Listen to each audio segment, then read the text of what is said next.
What's going on, guys? My name is Jeffrey. Welcome back to Progressions, and today we're reacting to Taylor Swift being a songwriting genius on Folklore and Evermore. So, of course, I've seen some of the clips that are in this video. I've been told because it was requested.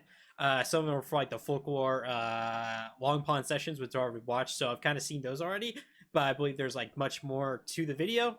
So that's why I'm gonna be doing it today. And I was, you can always watch it. I can always watch it again, so it doesn't really matter. But yeah, all of this in this video, I'm not gonna be able to, or I haven't watched yet, so that's why I'm doing it today. If you're new here, definitely subscribe button, click the like button, check my Patreon if you want to support channel further. I hope everyone has a great day out there, and yeah, check this out. Okay, so it is 8:30 in the morning. And why am I awake, you ask? I sort of unexpectedly started writing the new album. And at that point I was just like, I'm just writing songs in quarantine. And then it just became an album really quickly and really kind of beautifully. Surprisingly, we've built a home studio in my house. That looks so funny, bro. It's like I'm gonna do vocals today in my house.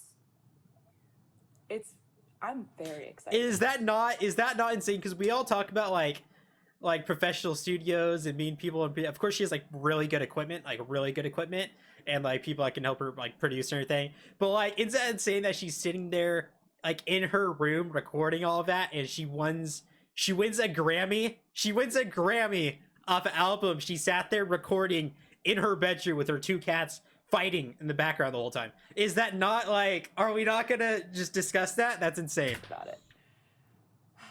Evermore was the first time I didn't discard everything after I made something new. I actually had to kind of fight off anxiety that I had in my head, like fear that was like, you need to change. You can't stay in the forest. I was like, I want to stay in the forest. Working with Aaron, the music that we were making, he was writing instrumentals and I was writing the melodies and the lyrics.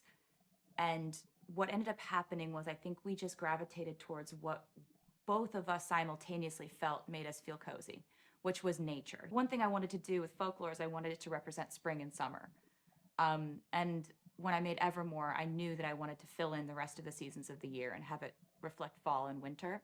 So that's another element that nature came into it. With Folklore, one of the main themes throughout that was conflict resolution, right? Like trying to figure out how to get through something with someone, or making confessions, or trying to tell them something. Evermore deals a lot in endings of all sorts, shapes and sizes, all the kinds of ways we can end a relationship, a friendship, and the pain that goes along with that, the phases of it.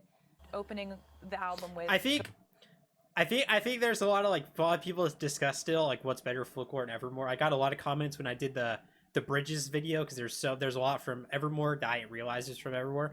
And I don't think anyone really can say what the better album is for like years. Like, I feel like it's just too quick. I feel like if maybe, let's say like 2023, if you sit there and you're like, okay, this album's better, then I'll be like, okay. But like right now, I just feel like it's just hard to say, you know what I mean? And I think Evermore, I think a good comment I read was like Folklore was kind of like the warm up for Evermore. Like she was getting like everything out of her system with Folklore, like getting it out, you know what I mean? And then with Evermore, it was kind of like more perfected in that craft, because of course it's kind of like a newer craft for her. So like Folklore was like a warm up, which is crazy because she won an album of the year on that album, and then Evermore is kind of like the perfection of it, you know what I mean? But I feel like no one will really like it. Of course, it's subjective. A lot of it is like, I feel like there are ways to objectively rate an album, whatever. But I feel like we got to sit on it for quite a while. So yeah, that's just my opinion on that. The words, I'm doing good, I'm on some new shit, and saying yes instead of no. It applies to the situation that the song is written about, where, you know, you're updating a former lover on what your life is like now, and trying to be positive about it. But it was also where I am creatively, where it's like, I'm just saying yes, I'm just putting out an album in the worst time you could put one out. I'm just making stuff with someone who I've always wanted to make stuff with. I liked opening the album with that because I loved the feeling that I got immediately upon hearing the instrumental that Aaron created for it. It felt strangely, I say witchy, and I'll be honest with you guys, Willow's not one of my favorites from like from the album. Stand by that. Not gonna It felt lie, like I like somebody it. standing over but- a potion, making a love potion, dreaming up the person that they want and the person they desire, and trying to figure out how to get that person in their life. And all the kind of misdirection and complexity that goes into seeing someone, feeling a connection, wanting them. It felt a bit magical and mysterious, which is what I wanted people to feel going into an album that was a collection of these stories. That's We're why I gonna do take- think it was like I think there are better songs than that, but I think that's why that's like a good lead, is because it does make you feel all these different things, and I feel like it's a really good kind of like love story vibe to it, where it just makes you, it has really good songwriting, and it just makes you kind of like feel that Disney magical feeling, like she just said. Like that's why I think, in like the music video, which is absolutely perfect. So I think that's why I think that was a good lead. I feel like there are many songs I would choose that like I think are better than that. Of course, it's all subjective. I mean, you might think something otherwise, of course, but yeah, I feel like that's that. You know, she knows what she's doing. Like, she's Taylor Swift, right? them in all kinds of directions. So I wanted to start them with sort of a setting of the vibe. Champagne Problems was that was one of my favorite Champagne bridges to write. I Problems. really love a bridge where you tell the full story in the bridge. Like, you really you shift gears. I'm so She really excited did to shift one gears. day be in front of a crowd when they all sing "She Would Have Made Such a Lovely Bride. What a shame she's in the head." Like, Darkness since 2013. Absolutely love this song, by the way. Probably. And I'd never Poli figured sci out the right way to major. do it, because there was never a track that felt like it could kind of hold an entire story of somebody's life. Then when I heard that, I was like, oh my God, I think this is my opening. I think this is my moment. Because it's not about you, but it is all about you. Well, And it's that like- country music kind of narrative device where Yes. in country music it's like, this guy did this, then this woman did this, Yeah. then they met, and their kid was me. Totally. Like- Yeah. I do remember the exact moment that I walked in and he was playing that exact piano part. And all I had to do was follow the piano melody with. It's that wild. Like, I think that's so, like, I don't even know, he's not like a musician, right? I don't think so. The fact that like she's sitting there and like trusts him to like, that she like liked what he did so much that he was just such an instrumental part. It's just wild. That's one of the craziest things to me too. Like, there's so many different things that I'm sitting there like, bro, that just doesn't even make sense that this worked like it did. Like, it just doesn't make sense to me that it's worked so well. The verse melody, where I'll just kind of hear what he's doing, and it's all there. All I have to do is dream up some lyrics and come up with some gut-wrenching, heart-shattering story to write with him. I wrote that one alone, and it's definitely, I think, one of the saddest songs on the album.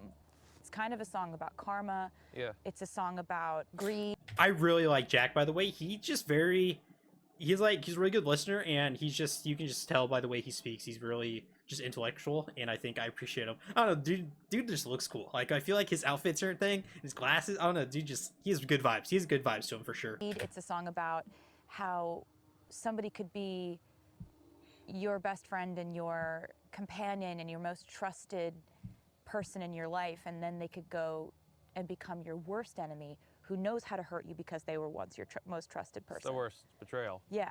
When I was reading, Rebecca by Daphne du Maurier, and I God, was dude, I feel like we all thinking, experienced wow, that. her husband just tolerates her. She's doing all these things, and she's trying so hard, and she's trying to impress him, and he's just tolerating her the whole time. That's what makes it so sad, is because there's so many relationships out there that like there's a person that's like just tolerating it because they're in like a financial situation where they feel like they have to stay, there's whatever's going on in the life to why they're, and they just tolerate it. You know what I mean? It's such a common thing. It's such a common thing, and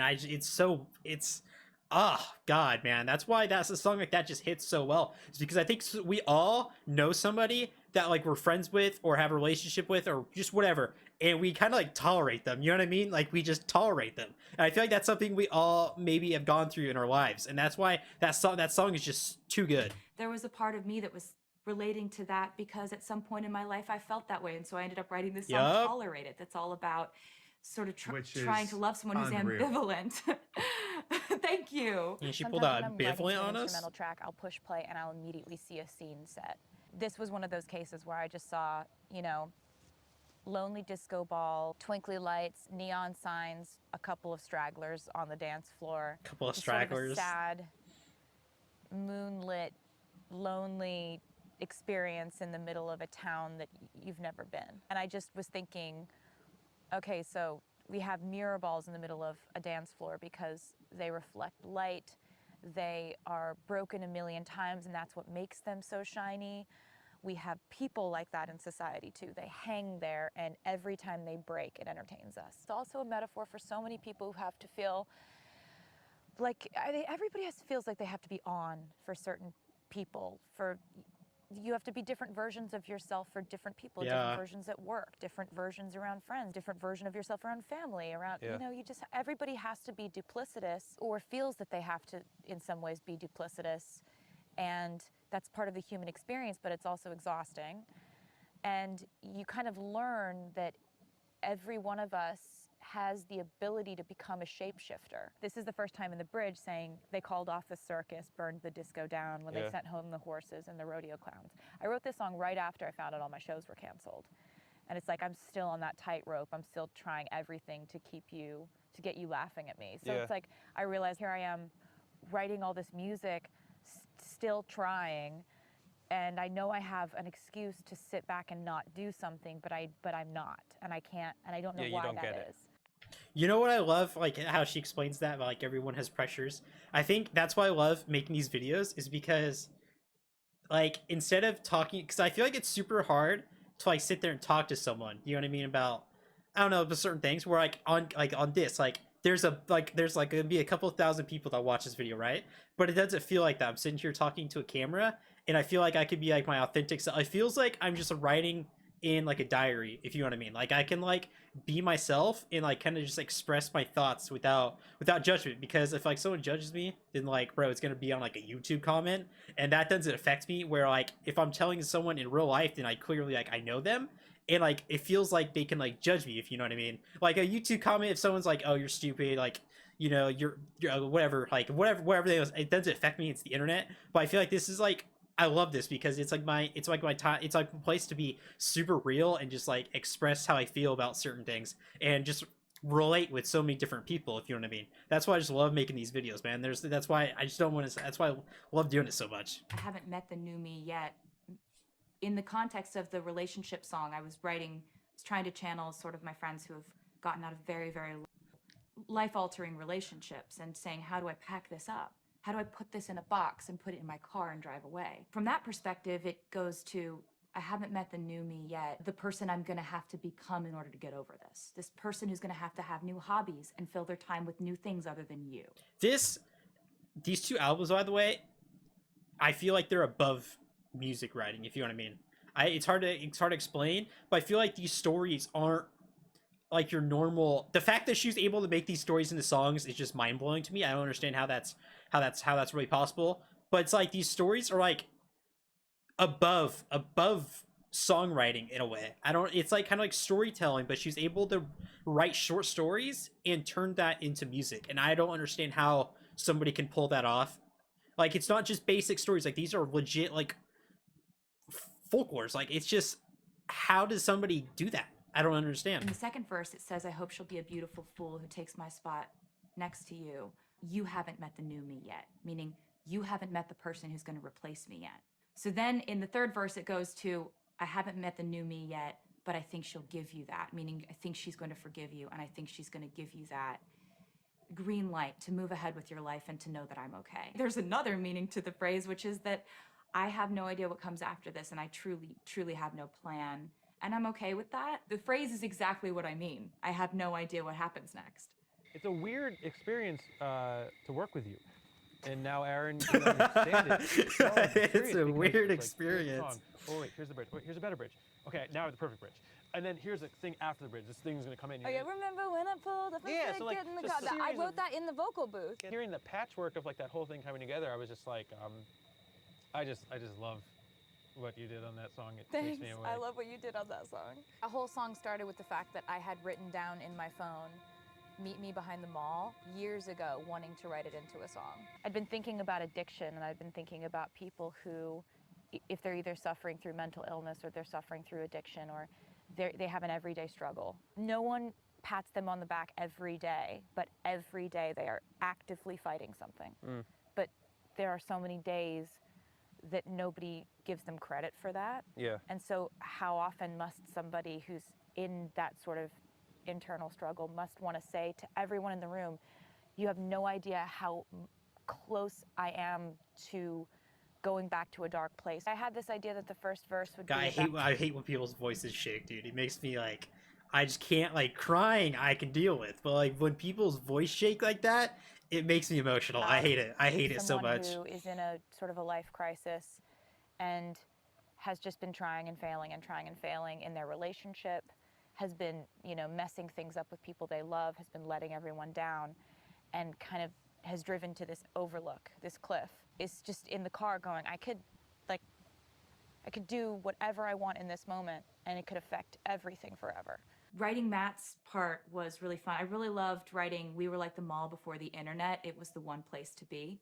Like, it was the place to be, and I was trying to reflect on the Coney Island visual of a place where thrills were once sought. A place where once it was all electricity and magic, and now the lights are out, and you're looking at it thinking, what did I do? When I first heard the track that you sent me, I thought, I have to write something that matches it. And pretty quickly I came upon the idea of fate, because sometimes I just, you know, go into a rabbit hole of thinking of how things happen. And I kind of love the romantic idea that every step you're taking one step closer to where you're supposed to be, you know, guided by this little, like, invisible string.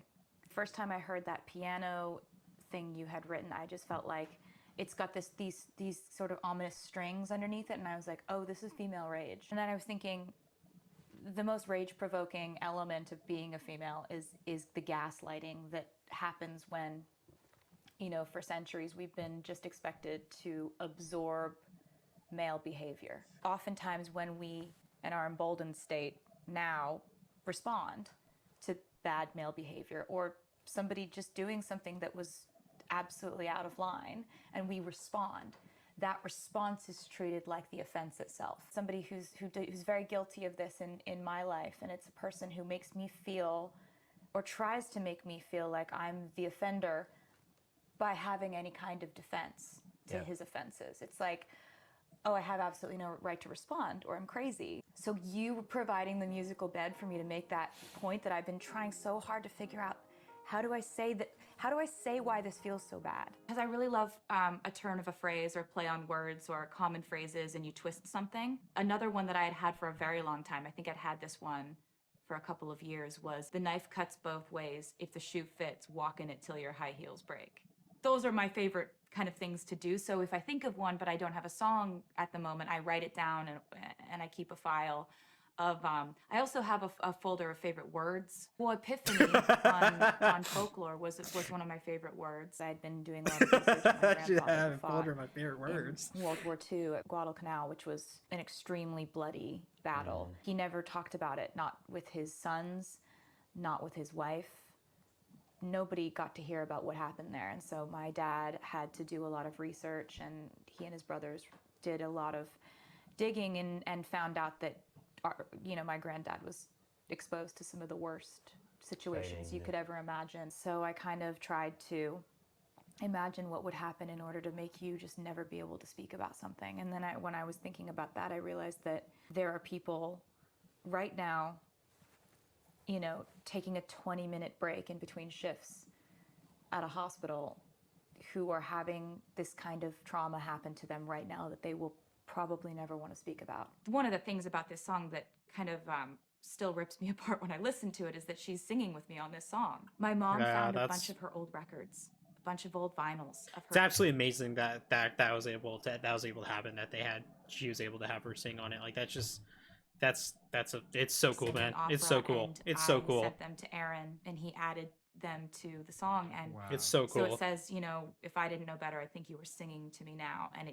then you hear Marjorie actually sing. It's one of the sickest things. It's kind of like this. It's like a little things like that. It's like the story of us, when she goes like next chapter, like, so little things like that will always just like, whenever I listen to the song, I'll be like, that's so cool. and no matter how many times I listen to it, I always like I'll put it'll get a smile on my face because it's like such a little thing, but it adds so much, and I feel like I'm in on like a little thing with everyone, if you know what I mean.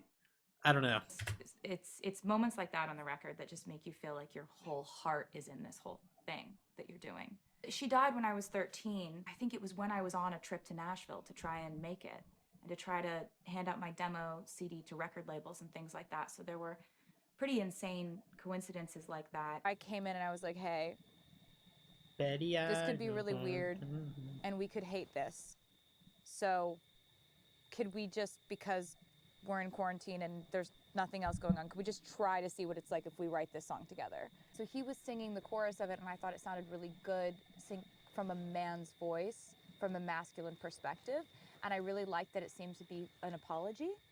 And I've written so many songs from a female's perspective of wanting a male apology that we decided to make it from a teenage boy's perspective, apologizing after he loses the love of his life because he's been foolish.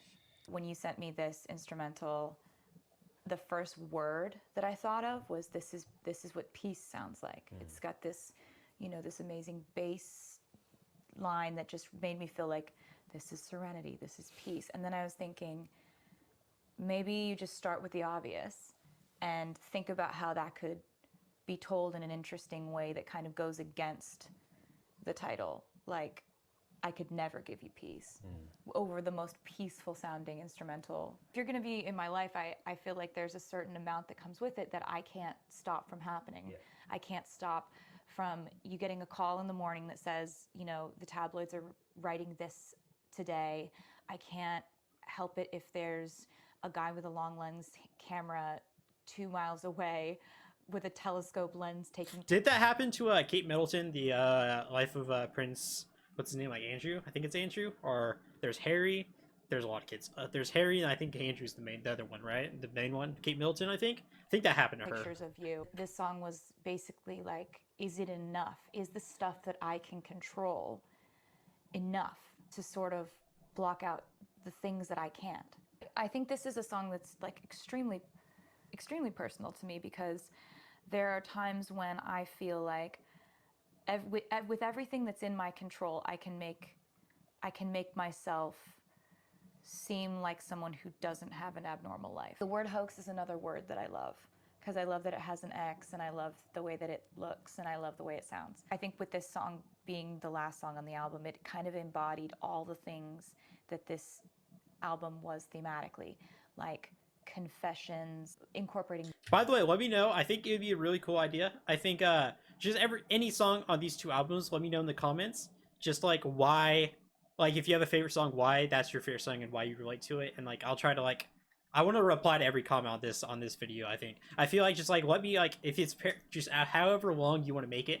However, I think it would be super interesting to me just to see what people relate to in your life, and why you relate to that certain thing. And I would love to just understand your guys' stories and understand the stories that relate to music like this. I think that'd be really cool. So please, if you'd like to, of course, if you feel comfortable, leave a comment below, just like expressing yourself, and I'll do my best to reply to everyone, and we can discuss in the comments. I think that'd be I feel like this would be a really cool video to discuss all that since we're doing a video like this. So please in the comments let me know. Nature, emotional volatility and ambiguity at the same time. It's the most kind of symbolic, poetic thing, listing all these things that this person is to you.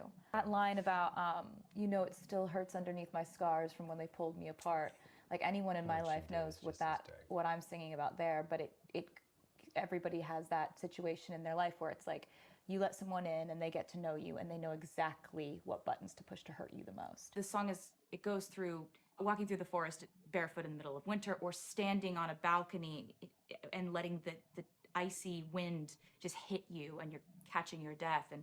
And then in the last chorus, the person goes inside and finally is warm and finally is safe. It's about sort of the process of finding hope again. But it also reflected back to when I went through like a bunch of bad stuff in 2016, like July, November. All those times were just sort of taking it day by day to get through, trying to find a glimmer of hope, all of that. So I was coming from both of those perspectives And we wrote it exactly the same way we did Exile, where Joe wrote the piano, I based the vocal melody on the piano, and we sent it to Justin, who then added that bridge. And Joe had written the piano part so that the tempo speeds up and it changes. The music completely changes to a different tempo in the bridge, and Justin really latched onto that and just 100% embraced it and wrote this beautiful sort of the clutter of all your anxieties in your head, and they're all speaking at once. And then I wrote this narrative of when I was shipwrecked, I thought of you, you know, that sort of thing, where there was this beacon of hope, and then in the end, you realize the pain wouldn't be forever. I think The Lakes sort of sounds like a testament of what I wanted to escape from and where I saw myself escaping.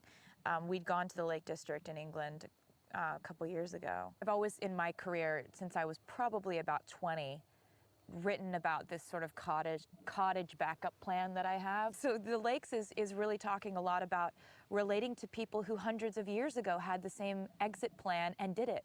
I went to William Wordsworth's grave and just sat there. And I thought this was a really interesting story. Wow, you went and did it. You just went away and you kept writing, but you didn't subscribe to the things that were killing you. And that's really the overarching thing that I felt when I was writing folklore is I may not be able to go to the lakes right now or to go anywhere, but I'm going there in my head, and this escape plan is working. I thought it would be the perfect way to slot the last puzzle piece in right when people least expected it. Yeah. Because Hoax as the ending song for the record, I thought was interesting for a couple weeks, but then I wanted to actually come in with the real last song of the record, which is this song that shows you exactly what it kind of is the overarching theme of the whole album, of trying to escape, having something you want to protect, trying to protect your own sanity, and saying, look, they did this hundreds of years ago. Yeah. I'm not the first person who's felt this way. They did this. Oh. And even back then they felt that way, and now we don't even, and they didn't even have the pressures of just everything, just the media and social media, all just, there's so many different pressures, especially on these people, that it's so difficult. It's so difficult on people. It's so difficult on people. That's why I think a lot of people, old songwriters, old people, I don't know if they'd be able to handle things that go on today. But I feel like people today probably couldn't handle things that they went on back then. So I guess it's just, I mean, it depends. So yeah, that's good to everyone enjoyed. Let me know your guys' thoughts in the comments below, and I hope everyone's a great day. Thank you guys all for supporting these videos. I do appreciate it so much. If you're new here, subscribe, click the like button, check my Patreon, and I'll see you on the next video.